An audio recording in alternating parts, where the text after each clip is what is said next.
অৱশ্যে ছেকেণ্ডাৰী এডুকেশ্যনত আমাৰ আৰু অলপ 100-200 বেছি ইমানখিনি আমাৰ পোষ্ট খালী হৈ আছে।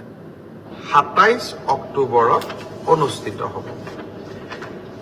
আমাৰ গ্ৰেড 3ত প্ৰায় 7,500 পোষ্ট আছে আৰু গ্ৰেড 4ত প্ৰায় 4,500 বা আৰু অলপ 100-200 বেছি ইমানখিনি আমাৰ পোষ্ট খালী হৈ আছে। এটা স্বচ্ছ নিযুক্তি প্ৰক্ৰিয়াৰ মাজেৰে আমি এই পদখিনি পূৰণ কৰিম। এলিমেণ্টাৰী এডুকেশ্যন প্ৰাথমিক শিক্ষা বিভাগৰ শিক্ষকসকলৰ নিযুক্তিৰ প্ৰক্ৰিয়াও খুব সোনকালে আৰম্ভ হ'ব। অৱশ্যে ছেকেণ্ডাৰী এডুকেশ্যনত আমাৰ অকণমান সময় লাগিব, কাৰণ প্ৰথমবাৰৰ বাবে অসমত আমি গ্ৰেজুৱেট টিচাৰ মেথছ বুলি এটা নতুন পদ সৃষ্টি কৰিব খুজিছোঁ।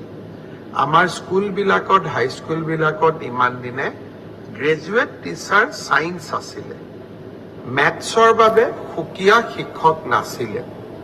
যোৱা কালি শিক্ষা বিভাগৰ লগত মই বহুত দেৰি বহিছিলোঁ আৰু আমি এটা সিদ্ধান্ত লৈছোঁ যে আমাৰ হাইস্কুলবিলাকত গ্ৰেজুৱেট টিচাৰ মেথছ বুলি এটা সুকীয়া পদ হ'ব লাগে, যাতে গণিতৰ ওপৰত আমি একোজন শিক্ষক নিযুক্তি দিব পাৰোঁ।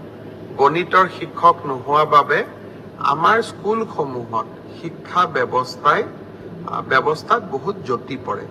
শিক্ষা বিভাগে কেইবা হাজাৰো, বিশেষকৈ প্ৰথম অৱস্থাত প্ৰায় 2,000 গণিত শিক্ষকৰ পদ সৃষ্টি কৰিব লাগিব। সেয়েহে মাধ্যমিক শিক্ষকৰ নিযুক্তি প্ৰক্ৰিয়াটো এমাহ বা 2 মাহ পিছত আমি আৰম্ভ কৰিম। সেই হ'লেও মোৰ লক্ষ্য